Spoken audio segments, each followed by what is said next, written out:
Okay, now let us talk about Samantha.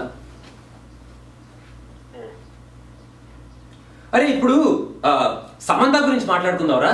అరే సమంత అసలు wow man, mind blowing performance రా.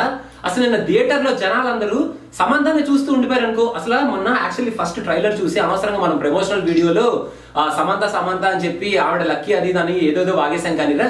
అరే అసలు సమంత ఈ సినిమాలో ఈ రోల్ ఎందుకు ఒప్పుకుందో తెలుసారా నీకు? విద్యా బాలన్కి కహాని ఎలాగో, ప్రియాంక చోప్రాకి ఫ్యాషన్ ఎలాగో, మన అనుష్కకి అరుంధతి ఎలాగో, మన సమంతకి అల్లుడు సీనురా. అరే అసలు హీరోయిన్ కి అంత కైండ్ ఆఫ్ క్యారెక్టరైజేషన్, అసలు కాస్ట్యూమ్స్, ఆ సాంగ్స్, అసలు యాక్టింగ్, అసలు ఈ మధ్య కాలంలో నేను అసలు ఏ హీరోయిన్ కి చూడలేదురా. Samantha I think career best performance అని చెప్పొచ్చురా. అసలు కాస్ట్యూమ్స్ అయితే ఎంత ఎంత ఎంత బాగున్నాయంటేరా. అసలు యూత్ ని ఓన్లీ ఆ కాస్ట్యూమ్స్ తో సమంత థియేటర్ కి లాక్కొచ్చేస్తున్నట్టు ఉన్నాయి ఆ కాస్ట్యూమ్స్. She's very glamorous. కొన్ని క్లోజ్అప్ షాట్స్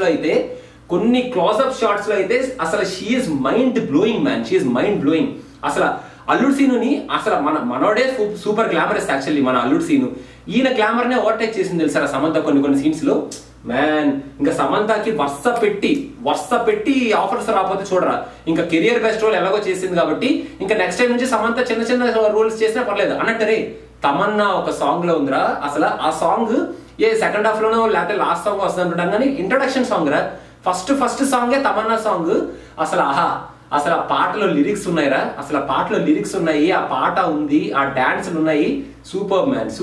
అసలు ఈ సినిమా అసలు ఎంత అద్భుతంగా అసలు వివి వినాయక్ ఎలా తీసాడు నాకు అర్థం కావట్లేదురా.